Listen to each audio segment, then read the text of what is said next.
Hello friends and fellow gamers, MKxJUMP here, and this week we have a new event for Idle Heroes. We've got Sky Labyrinth with a few extra bonus things. For the second time ever, we can use Pages of Destiny to get huge rewards. This is something we thought was coming this week based on the leaks of last week, mainly because there wasn't a lot to show, and it seemed like a really logical time to bring this back, so it's great that DH Games have decided to do so. So if you saved your Pages of Destiny, potentially you can get some good rewards this week. And as well, we've got a new game mode called the Fordden Zone Showdown. So we're going to take a look quickly at that, but we're going to go more into depth with that game mode tonight on my Twitch stream. So let me tell you first, if you want to come ahead and check that stuff, you can find a link for my Twitch stream down below. So go ahead and join us for that one. I'll also bring a video summarizing what we get up to there, hopefully at some point this weekend. So subscribe if you want to catch that.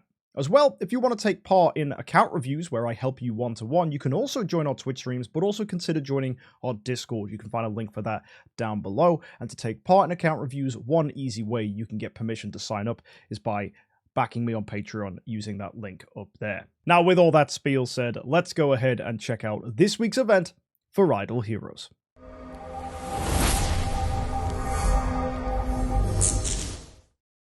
This week is Sky Labyrinth, so every single day for logging in, we're going to get ourselves 15 mithril pickaxes and a super wishing coin. So go ahead and make sure you log in every single day, because getting these pickaxes is important to make progress in the Sky Labyrinth. Moving across to the cool events, you can see we've got our value packages, and these are offering the usual mithril pickaxes and wishing coins, but as well, they're giving Deluxe Gift Box 2s. Deluxe Gift Box 2s have an added value this week in that you can get Pages of Destiny from here, and they'll be useful a little later on. But does that mean it's worth spending your contract story gems here? Well, the answer to that is probably not, as it doesn't seem there's anything fancy added to this week's event. And the Fordden Zone Showdown is its own independent game mode, so this is not tied to Sky Labyrinth at all. We'll be delving into this a little deeper later on. Sky Labyrinth itself is an opportunity to use the pickaxes to go ahead and clear away tiles. This is a very standard game mode that's been in the game now for quite some time, and you can use totems to find glowing squares which will contain things that will help you, such as profit orbs. So go ahead and grab those if you can. You can even get a ×2 multiplier to double that, although I prefer to use your ×2s on random squares because it could double the number of pickaxes you get. That's less important this week because nothing is tied to the number of pickaxes you do, so feel free to save your ×2s to collect and use them on glowy squares, because that first glowy square will be a profit orb. Doubling that can be nice. The rewards here are the same as we've seen in previous events, with things like soul hammers at floor 8, and you get soulbound crystals at floor 9, and at 14 there's Pages of Destiny, and all the way to 20 you're even getting Deluxe Gift Box 2s. Now, getting that deep is probably not achievable unless you spend contract story gems this week, and I don't think that's a wise idea. So most players are probably just getting to floor 5 and getting themselves an Eminent Hero Selection chest, which is still pretty good, especially if you're a new player who's in need of 5-star heroes to help you build your first E5 or establish a bigger team. So yeah, this is pretty solid for those people. Moving on, we've got the mysterious chests, and these are really good. These got revamped a few months ago, and their value is still excellent. 500 gems for 100 heroic summon scrolls is absolutely a must-buy. That's super great. Same with the profit orbs. To be honest, 8 profit orbs for 1500 is pretty decent value, so you can buy that if you want. There's no pressure to. I definitely think the heroic summon scrolls is more important, but if you're low on profit orbs, if you've got less than 600, maybe picking up some profit orbs here could be a good idea. Also, you can get soul hammers. This is a nice alternative to using contract story gems to buy them. Considering that contract story gems have increased in value, getting soul hammers for gems is nice. So if you have an A-tier hero and you're hammering that to try and get something like Giant Killer and Defier, getting these hammers can be really useful. Next is the 4000 pack. That's not very good. I tend to skip this, but the 8000 pack, this is excellent if you can afford the gems. Now, granted, free-to-play players typically want to save their gems for big events, but if you've been smart with your gems, you may have, like me, over 100,000, which means getting this 8,000 box is still fantastic. Glorious relics, 50 of them, really good. This can help you upgrade deific artifacts and buy rare artifacts like demon bells and antlers canes. You've got cores of transcendence here, 10 of them. That's still pretty decent. That can get you crystals of transcendence, stellar shards, and a lot of 5-star heroes. And 2 Glory Epic Hero Selection chests is a fantastic way to establish any hero you could possibly want. Especially for newer players who are probably struggling for light and dark heroes, this can be an easy pass to get some Wukongs, as he is a phenomenal first hero for you guys to build, especially at Transcendence. So yeah, a really good opportunity for everyone here, whether you're new or old. And finally, a phenomenal pack here for 16,000 gems. If you can get it, get it. This is giving Deluxe Gift Box 2s. More importantly, that's going to be 10 Soulbound Awakens. That's a lot of contract story gems you can get here. Or it could be Pages of Destiny, which again can help you in this week's event. So yeah, I love these mysterious chests. I hope we get more of these Deluxe Gift Box 2s. This is a phenomenal way to spend your gems for good rewards. Next, we take a look at the Wishing Fountain event. This is actually pretty decent. It's giving you Prophet Orbs and Super Wishing Coins with Eloise as a top reward. This could tempt newer players to spend their Wishing Coins, as Eloise is a good hero. But be warned, there is nothing in this week's event that gives you any bonus rewards for doing this. So personally, I would recommend that you save your Wishing Coins, because even though an Eloise copy could be tempting, there are definitely other less detrimental ways to pick up an Eloise in the game. More importantly, saving those Wishing Coins for bigger events is so much more important on your account, because of course when big events do come along, you really want to make sure that you've got the Wishing Coins to spend, probably in conjunction with some value pack purchasing as well, to get massive rewards. And considering it's holiday season right now, you never know, there could be a Wishing Coin event fast approaching that gives you the opportunity to spend your Wishing Coins for phenomenal rewards. So don't go after this, it could be negative for you. Fragrance Garden Party, this is weird. It's getting you an opportunity to spend Super Wishing Coins and Wishing Coins to get you 10,000 points.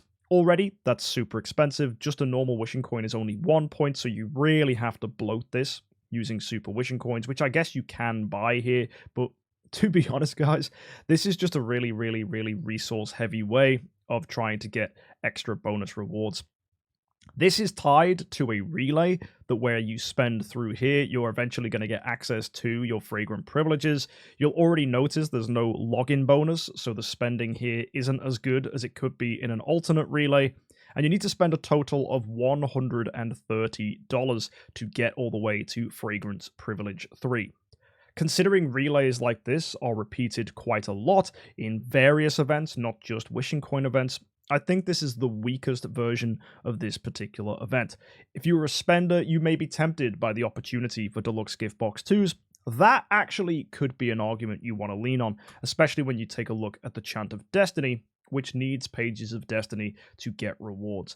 Granted, these Deluxe Gift Box 2s could get you Pages of Destiny, so maybe there's an argument to spend $30 and get Privilege 1 just for that reason.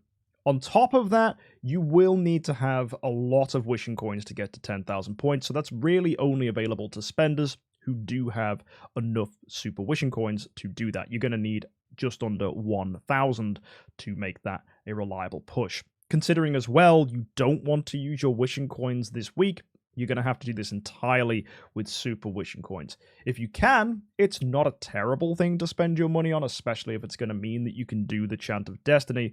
But personally, I think you're best spending money elsewhere in the game. But there's definitely an argument for it if you want to. Some people may be tempted to push to get the Tree of Origin rewards and get the Destiny materials as well. If you're a player who just spends a lot of money to try and turbo progress, this could be a decent thing to do. But if you're more optimal with your spending and like to prioritize the best opportunities for money, I do not think this is a good purchase. Even though it's giving you rewards you might normally like, there are better events with bigger rewards that also have privilege linked to them that will come up in the future. That's especially important when you consider next week, we've got Thanksgiving, the week after that, we've got Black Friday, and then after that, we've also got Christmas. So there's lots and lots of big events coming in where you will value having saved your money for those events instead. So if it was between spending money now and then, I would definitely save your money this week. Which means even though this relay is giving you Prism Story Gems and Deluxe gift boxes, it isn't enough for me to justify spending money this week. Finally, we have the Chant of Destiny, and this is awesome if you've got Pages of Destiny. Using 10 pages is going to get you access to 3 deluxe gift boxes. That's really nice, and that will continue and continue and continue, getting you more and more of these chests until you finally get to 100 points, where you'll be rewarded a resource selection chest. Now this contains everything from Cores of Transcendence all the way up to Star Souls. You'll notice there's Destiny materials, but it's only Divine Power Aurora gems. There are Origin artifacts here as well, and Cores of Transcendence. But also you'll notice you can only get Star Souls themselves. There's no upgrade resources available to grab. So this chest is a little bit limited. However, if you have 73 Pages of Destiny, you will get enough Deluxe Gift Box 2s to find the additional 27 to take you to 100 points. So if you do have 73 pages or have a way to acquire them, such as through other Deluxe Gift Boxes that you've managed to save from previous events, or by entering into the purchase area where you can buy them with either gems or money, grabbing these is definitely something you should aim to do. Because Pages of Destiny, as you can see this week, is a really simple way to get a nice reward. Newer players will probably lean towards a deific artifact, but if you don't need that, Destiny materials are probably your next best grab, and Star Souls can be really, really strong too. There may be an argument for Cores of Origin, but if you're in a position where you need Cores of Origin, you likely also need Destiny as well. And if that's not the case, it's probably just more valuable and more important that you pick up Star Souls given the opportunity. I can very, very seldom see a reason why you would pick Core of Origin over these other 3 brilliant rewards. Either way, it's definitely nice to do it. If you've got the 73 pages, you can get something nice. And if you haven't been saving your Pages of Destiny, let this event serve as a warning to definitely do so. You want to make sure you've always got 73 Pages of Destiny saved for when an event like this comes around. As given that DH Games have done this 2 times now, it is likely it's going to happen again.